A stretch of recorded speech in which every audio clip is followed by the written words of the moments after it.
जयंती मंगला काली भद्र काली कपालिनी दुर्गा क्षमा शिवा धात्री स्वाहा स्वधा नमोस्तुते।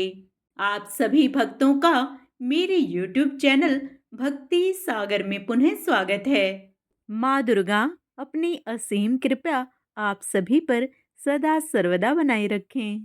आज का अपना वीडियो शुरू करने से पहले आप सभी से विनम्र प्रार्थना है, यदि आप मेरे चैनल पर नए आए हैं और अभी तक मेरे चैनल को सब्सक्राइब नहीं किया है तो व्रत त्योहारों से संबंधित सभी जानकारियां प्राप्त करने के लिए, सभी व्रत कथाएं सुनने के लिए, प्रतिदिन के पंचांग की जानकारी प्राप्त करने के लिए कृपया मेरे चैनल को सब्सक्राइब अवश्य करें। वीडियो यदि पसंद आता है तो लाइक एंड शेयर भी करें। पुनः मन में माँ भगवती का स्मरण करते हुए एकाग्रचित मन से आगे का अध्याय स्मरण करते हैं। सुदर्शन ने सभी राजाओं से कहा, देवी भगवती ने स्वप्न में मुझे यहाँ आने की प्रेरणा दी है, इसमें संदेह नहीं है। मेरी अन्य कोई अभिलाषा नहीं है। मुझे यहाँ आने के लिए जगत जननी भगवती ने आदेश दिया है। उन्होंने जो विधान रच दिया होगा वह होकर ही रहेगा, इसमें कोई संशय नहीं है। हे राजागण, इस संसार में मेरा कोई शत्रु नहीं है। मैं सर्वत्र भवानी जगदम्बा को विराजमान देख रहा हूँ। हे राजकुमारों, जो कोई भी प्राणी मुझसे शत्रुता करेगा उसे महाविद्या जगदम्बा दंडित करेंगी। मैं तो वैर भाव जानता ही नहीं। हे श्रेष्ठ राजाओं, जो होना है वह अवश्य ही होगा, उसके विपरीत कुछ भी नहीं हो सकता। अतः इस विषय में क्या चिंता की जाए। मैं तो सदा प्रारब्ध पर भरोसा करता हूँ। हे श्रेष्ठ राजाओं, देवताओं, दानवों, मनुष्यों तथा सभी प्राणियों में एकमात्र जगदम्बा की शक्ति ही विद्यमान है। उनके अतिरिक्त दूसरा कोई नहीं है। हे महाराजाओं, वे जिस मनुष्य को राजा बनाना चाहती हैं उसे राजा बना देती हैं और जिसे निर्धन बनाना चाहती हैं उसे निर्धन बना देती हैं। तब मुझे किस बात की चिंता। हे राजाओं, ब्रह्मा, विष्णु, महेश आदि देवता भी उन महाशक्ति के बिना हिलने डुलने में भी समर्थ नहीं है। तब मुझे क्या चिंता। मैं शक्ति संपन्न हूँ या शक्तिहीन, जैसा भी हूँ वैसा आपके समक्ष हूँ। हे राजाओं, मैं उन्हीं भगवती की आज्ञा से ही इस स्वयंवर में आया हुआ हूँ। वे भगवती जो चाहेंगी सो करेंगी। मेरे सोचने से क्या होगा। मैं यह सत्य कह रहा हूँ, इस विषय में शंका नहीं करनी चाहिए। हे राजाओं, जय अथवा पराजय में मुझे अणु मात्र भी लज्जा नहीं है। लज्जा तो उन भगवती को होगी, क्योंकि मैं तो सर्वथा उन्हीं के अधीन हूँ। व्यास जी बोले, हे राजन, उस सुदर्शन की यह बात सुनकर सभी श्रेष्ठ राजागण उसके निश्चय को जान गए और एक दूसरे को देखकर उन राजाओं ने सुदर्शन से कहा, हे साधो, आपने सत्य कहा है। आपका कथन कभी मिथ्या नहीं हो सकता। तथापि उज्जैनीपति महाराजा युधाजित आपको मार डालना चाहते हैं। हे महामते, हमें आपके ऊपर दया आ रही है, इसलिए हमने आपको यह सब बता दिया। हे अनघ, अब आपको जो उचित जान पड़े वैसा मन से खूब सोच समझ कर कीजिए। सुदर्शन बोला, आप सब बड़े कृपालु एवं सहृदय जनों ने सत्य ही कहा है, किंतु हे श्रेष्ठ राजागण, अब मैं अपनी पूर्व कथित बात फिर से क्या दोहराऊं। किसी की भी मृत्यु किसी से भी कभी भी नहीं हो सकती, क्योंकि यह संपूर्ण चराचर जगत तो देव के अधीन है। यह जीव भी स्वयं अपने वश में नहीं है। यह सदा अपने कर्म के अधीन रहता है। तत्वदर्शी विद्वानों ने उस कर्म के 3 प्रकार बतलाए हैं, संचित, वर्तमान तथा प्रारब्ध। यह संपूर्ण जगत काल, कर्म तथा स्वभाव से व्याप्त है। बिना काल के आए देवता भी किसी मनुष्य को मारने में समर्थ नहीं हो सकते। किसी को भी मारने वाला तो निमित्त मात्र होता है। वास्तविकता यह है कि सभी को अविनाशी काल ही मारता है। जैसे शत्रुओं का समन करने वाले मेरे पिता को सिंह ने मार डाला, वैसे ही मेरे नाना को भी युद्ध में युधाजित ने मार डाला। प्रारब्ध पूरा हो जाने पर करोड़ों प्रयत्न करने पर भी अंततः मनुष्य मर ही जाता है और दैव के अनुकूल रहने पर बिना किसी रक्षा के ही वह हजारों वर्षों तक जीवित रहता है। हे धर्मनिष्ठ राजाओं, मैं युधाजित से कभी नहीं डरता। मैं दैव को ही सर्वोपरि मानकर पूर्ण रूप से निश्चिंत रहता हूँ। मैं नित्य निरंतर भगवती का स्मरण करता रहता हूँ। विश्व की जननी वे भगवती ही कल्याण करेंगी। पूर्व जन्म में किए गए शुभ अथवा अशुभ कर्मों का फल प्राणी को भोगना ही पड़ता है। अपने द्वारा किए गए कर्म का फल भोगने में विवेकी पुरुषों को शोक कैसा। अपने द्वारा उपार्जित कर्मफल भोगने से दुख प्राप्त होने के कारण अज्ञानी तथा अल्प बुद्धि वाला प्राणी निमित्त कारण के प्रति शत्रुता करने लगता है। उनकी भांति मैं वैर, शोक तथा भय को नहीं जानता। अतः मैं राजाओं के इस समाज में भय रहित होकर आया हुआ हूँ। जो होना है वह तो होकर ही रहेगा। मैं तो भगवती के आदेश से इस उत्कृष्ट स्वयंवर को देखने की अभिलाषा से यहाँ अकेला ही आया हूँ। मैं भगवती के वचन को ही प्रमाण मानता हूँ और उनकी आज्ञा के अधीन रहता हुआ मैं अन्य किसी को नहीं जानता। उन्होंने सुख दुख का जो विधान कर दिया है वही प्राप्त होगा, इसके अतिरिक्त अन्य कुछ नहीं। हे श्रेष्ठ राजाओं, युधाजित सुखी रहे। मेरे मन में उनके प्रति वैर भाव नहीं है। जो मुझसे शत्रुता करेगा वह उसका फल पाएगा। व्यास जी बोले, उस सुदर्शन के इस प्रकार कहने पर वहां उपस्थित सभी राजा अत्यंत प्रसन्न हो गए। वह भी अपने निवास में आकर शांत भाव से बैठ गया। तदंतर दूसरे दिन शुभ मुहूर्त में राजा सुबाहु ने अपने भव्य मंडप में सभी राजाओं को बुलाया। उस मंडप में दिव्य आसनों में सुशोभित पूर्ण रूप से सजाए गए मंचों पर मनोहारी आभूषणों से अलंकृत राजागण विराजमान हुए। स्वयंवर देखने की इच्छा से वहां मंचों पर विराजमान वे दिव्य वेशधारी देदीप्यमान राजागण विमान पर बैठे हुए देवताओं की भांति प्रतीत हो रहे थे।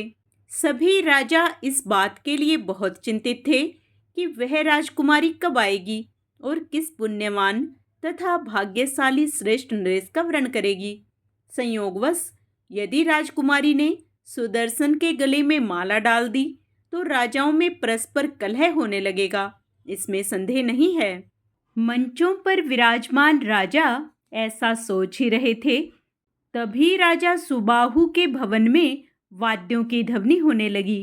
तत्पश्चात स्नान करके भली भांति अलंकृत मधुक पुष्प की माला धारण किए, रेशमी वस्त्र से सुशोभित विवाह के अवसर पर धारणीय सभी पदार्थों से युक्त लक्ष्मी के सदृश दिव्य स्वरूप वाली चिंतामग्न तथा सुंदर वस्त्रों वाली शशिकला से मुस्कुराकर महाराज सुबहु ने यह वचन कहा, हे सुंदर नासिका वाली पुत्री, उठो, हाथ में यह सुंदर माला लेकर मंडप में चलो और वहां पर विराजमान राजाओं के समुदाय को देखो। हे सुमध्य में उन राजाओं में जो गुण संपन्न, रूपवान और उत्तम कुल में उत्पन्न श्रेष्ठ राजा तुम्हारे मन में बस जाए उसका वर्ण कर लो। देश देशांतर के सभी राजागण सम्यक रूप से सजाए गए मंचों पर विराजमान हैं। हे तन्वंगी, इन्हें देखो और अपनी इच्छा के अनुसार वर्ण कर लो। व्यास जी बोले, तब ऐसा कहते हुए अपने पिता से मितभाषिणी उस कन्या शशिकला ने लालित्यपूर्ण एवं धर्म संगत बात कही। शशिकला बोली, हे पिताजी, मैं इन राजाओं के सम्मुख बिल्कुल नहीं जाऊंगी। ऐसे कामासक्त राजाओं के सामने अन्य प्रकार की स्त्रियां ही जाती हैं। हे तात, मैंने धर्मशास्त्रों में यह वचन सुना है कि नारी को एक ही वर पर दृष्टि डालनी चाहिए, किसी दूसरे पर नहीं। जो स्त्री अनेक पुरुषों के समक्ष उपस्थित होती है, उसका अस्तित्व विनष्ट हो जाता है, क्योंकि उसे देखकर वे सभी अपने मन में यही संकल्प कर लेते हैं कि यह स्त्री किसी तरह से मेरी हो जाए। कोई स्त्री अपने हाथ में जयमाला लेकर जब स्वयंवर मंडप में आती है तो वह एक साधारण स्त्री हो जाती है और उस समय वह एक व्यभिचारिणी स्त्री की भांति प्रतीत होती है। जिस प्रकार एक वारांगना बाजार में जाकर वहां स्थित पुरुषों को देखकर अपने मन में उनके गुण दोषों का आंकलन करती है और जैसे अनेक प्रकार के चंचल भावों से युक्त वह वेश्या किसी कामी पुरुष को बिना किसी प्रयोजन के व्यर्थ ही देखती रहती है, उसी प्रकार स्वयंवर मंडप में जाकर मुझे भी उसी के सदृश व्यवहार करना पड़ेगा। इस समय मैं अपने कुल के वृद्धजनों द्वारा स्थापित किए गए इस स्वयंवर नियम का पालन नहीं करूंगी।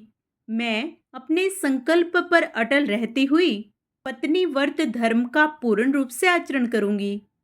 सामान्य कन्या स्वयंवर मंडप में पहुंचकर पहले अनेक संकल्प विकल्प करने के पश्चात अंततः किसी एक का वर्ण कर लेती है। उसके समान मैं भी पति का वर्ण क्यों करूं? हे पिताजी, मैंने पूरे मन से सुदर्शन का पहले ही वर्ण कर लिया है। हे महाराज, उस सुदर्शन के अतिरिक्त मैं किसी अन्य को पति के रूप में स्वीकार नहीं कर सकती। हे राजन, यदि आप मेरा हित चाहते हैं तो किसी शुभ दिन में वैवाहिक विधि विधान से कन्यादान करके मुझे सुदर्शन को सौंप दीजिए। व्यास जी बोले, हे राजन, महाराज सुबाहु पुत्री के द्वारा कही गई युक्ति संगत बातें सुनकर इस चिंता में पड़ गए कि अब आगे क्या किया जाए। अपने अपने सैनिकों तथा सेवकों के साथ यहाँ आए हुए और युद्ध की इच्छा वाले अनेक महाबली नरेश मंचों पर बैठे हुए हैं। इस समय यदि मैं उन सभी से यह कह दूं कि कन्या नहीं आ रही है तो दुष्ट बुद्धि वाले वे राजा क्रोधित होकर मुझे मार ही डालेंगे। मेरे पास न तो वैसा सैन्य बल है और न तो सुरक्षार्थ अद्भुत किला ही है जिसमें मैं इस समय उन सभी को पराजित कर सकूं। यह बालक सुदर्शन भी निस्सहाय, निर्धन तथा अकेला है। मैं तो इस तरह से दुख सागर में डूब चुका हूँ। अब मुझे इस समय क्या करना चाहिए? इस प्रकार चिंताकुल राजा सुबहु राजाओं के पास गए और उन सबको प्रणाम करके अत्यंत विनीति भाव से उन्होंने कहा, हे महाराजों, अब मैं क्या करूं? मेरे तथा अपनी माता के द्वारा बहुत प्रेरित किए जाने पर भी मेरी पुत्री मंडप में नहीं आ रही है। मैं आप लोगों का दास हूँ और सभी राजाओं के चरणों पर अपना सिर रखकर निवेदन करता हूँ कि आप लोग पूजा सत्कार ग्रहण करके इस समय अपने अपने घर लौट जाएं। मैं आप लोगों को बहुत से रत्न, वस्त्र, हाथी तथा रथ देता हूँ। इन्हें स्वीकार कर कृपया करके आप लोग अपने अपने भवन चले जाएं। मेरी पुत्री मेरे वश में नहीं है। यदि वह बेचारी खिन्न होकर मर गई तो मुझे महान दुख होगा। इसी से मैं अत्यंत चिंतित हूँ। आप लोग बड़े दयालु, भाग्यवान तथा महान तेजस्वी हैं, तो फिर मेरी इस मंद बुद्धि वाली अविनीत कन्या से आप लोगों को क्या लाभ होगा? मैं आप लोगों का हर तरह से सेवक हूँ, अतएव आप लोग मुझ पर कृपया करें। आप सभी लोग मेरी इस पुत्री को अपनी ही पुत्री समझें। व्यास जी बोले, हे राजन, सुबाहु का वचन सुनकर अन्य राजागण तो नहीं बोले, किंतु क्रोध से आंखें लाल करके युधाजित ने उससे रोषपूर्वक कहा, हे राजन, आप तो बड़े मूर्ख हैं। ऐसा निंदनीय कृत्य करने के बाद भी आप कैसे इस प्रकार से बात बोल रहे हैं? यदि संशय की स्थिति थी तो आपने अज्ञानतावश स्वयंवर का आयोजन ही क्यों किया? आपके बुलाने पर ही सभी राजा स्वयंवर में पधारे हुए हैं, तो फिर ये सुयोग्य राजागण यूं ही अपने अपने घर कैसे चले जाएं? क्या आप सभी राजाओं का अपमान करके सुदर्शन को अपनी कन्या देना चाहते हैं? इससे बढ़कर नीचता की और क्या बात होगी? अपना कल्याण चाहने वाले मनुष्य को पहले ही सोच समझकर कोई कार्य आरंभ करना चाहिए, किंतु हे राजन, आपने तो बिना सोचे समझे ही यह आयोजन कर डाला। सेना तथा वाहनों से संपन्न इन राजाओं को छोड़कर इस समय आप सुदर्शन को अपना जामाता क्यों बनाना चाहते हैं? उसने क्रोधपूर्वक आगे कहा, मैं तुझ पापी को अभी मार डालूंगा और बाद में सुदर्शन का भी वध कर दूंगा। तत्पश्चात तुम्हारी कन्या का विवाह अपने नाती शत्रुजीत से कर दूंगा, इसमें कोई संदेह नहीं है। ऐसा दूसरा कौन व्यक्ति है जो मेरे रहते कन्या के हरण की इच्छा तक कर ले? और सुदर्शन तो अत्यंत निर्धन, बलहीन तथा बच्चा है। यह सुदर्शन पूर्व में जब भारद्वाज मुनि के आश्रम में था तभी मैं उसे मार डालता, किंतु मुनि के कहने से मैंने उसे छोड़ दिया था, किंतु आज किसी भी तरह इस बालक के प्राण नहीं छोड़ूंगा। अब तुम अपनी स्त्री और पुत्री के साथ भली भांति विचार विमर्श करके सुंदर भों वाली अपनी कन्या मेरे दोहित्र शत्रुजीत को प्रदान कर दो। इस प्रकार अपनी इस सुंदर पुत्री को देकर तुम मेरे संबंधी हो जाओ, क्योंकि अपना कल्याण चाहने वाले पुरुष को सर्वदा बड़ों से ही संबंध स्थापित करना चाहिए। तुम अकेले और राज्यहीन सुदर्शन को अपनी प्राण प्रिय सुंदर कन्या देकर क्या सुख चाहते हो? वर के कुल, धन, बल, रूप, राज्य, दुर्ग और सगे संबंधियों को देखने के बाद ही उसे अपनी कन्या देनी चाहिए, अन्यथा सुख नहीं मिलता है। तुम धर्म तथा शाश्वत राजनीति पर सम्यक विचार कर लो, तत्पश्चात यथोचित कार्य करो। इसके विपरीत कोई दूसरा विचार मत करो। तुम मेरे प्रिय मित्र हो, इसलिए तुम्हारे हित की बात बता रहा हूँ। अब तुम अपनी कन्या को उसकी सखियों सहित स्वयंवर मंडप में ले आओ। यदि वह सुदर्शन को छोड़कर किसी दूसरे का वरण कर लेगी तो इसमें मुझे विरोध नहीं होगा। आप अपनी इच्छा अनुसार उसके साथ विवाह कर दीजिएगा।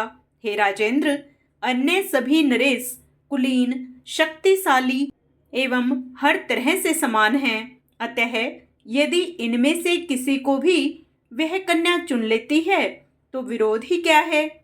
अन्यथा मैं बलपूर्वक आज ही इस सुंदर कन्या का हरण कर लूंगा। हे नृपश्रेष्ठ, जाओ इस कार्य को सुसंपन्न करो और इस असाध्य कलह में मत पड़ो।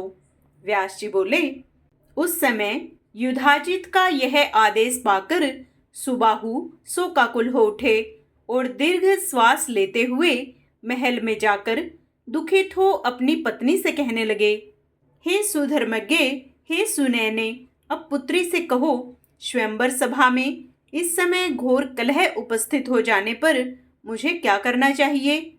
मैं स्वयं कुछ नहीं कर सकता, क्योंकि मैं तो तुम्हारे वश में हूँ। व्यास जी बोले, पति की यह बात सुनकर रानी अपनी पुत्री के पास जाकर बोली, पुत्री, तुम्हारे पिता राजा सुबाहु इस समय अत्यंत दुखी हैं। तुम्हारे लिए आए हुए नरेशों में भयंकर कलह उत्पन्न हो गया है। तुम सुदर्शन को छोड़कर अन्य किसी राजकुमार का वरण कर लो।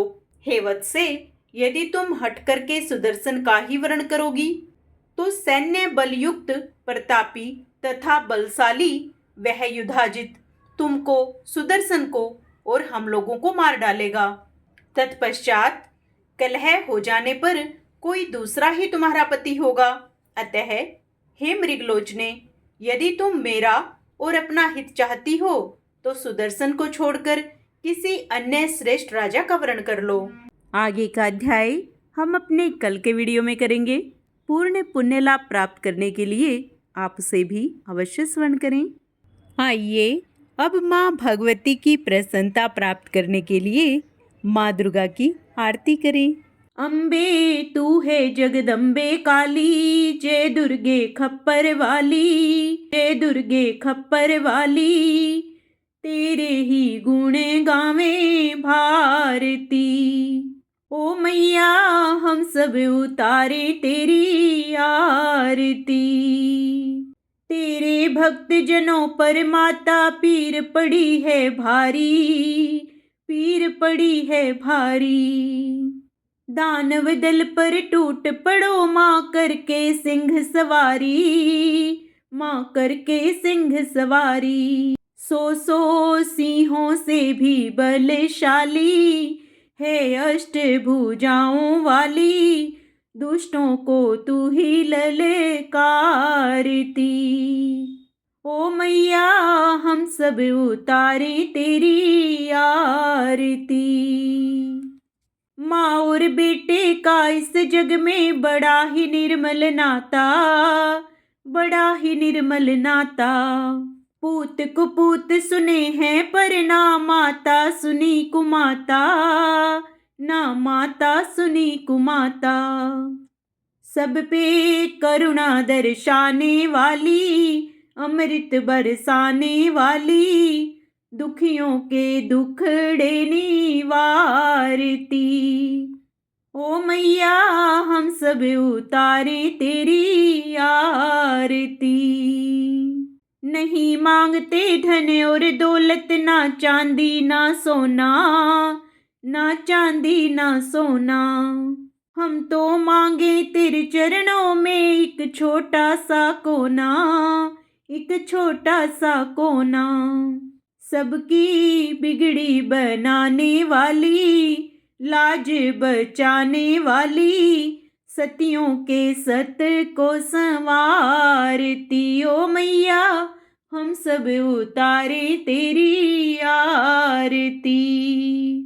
चरण शरण में खड़े तुम्हारी ले पूजा की थाली, ले पूजा की थाली। वरद हस्त सर पर रख दो माँ संकट हरने वाली, माँ संकट हरने वाली। माँ भर दो भक्ति रस प्याली, अष्टभुजाओं वाली, भक्तों के कारज तू ही सारती। ओ मैया हम सब उतारे तेरी आरती। अम्बे तू है जगदम्बे काली, जय दुर्गे खप्पर वाली, तेरे ही गुण गाएं भारती। ओ मैया हम सब उतारे तेरी आरती। जय माता दी।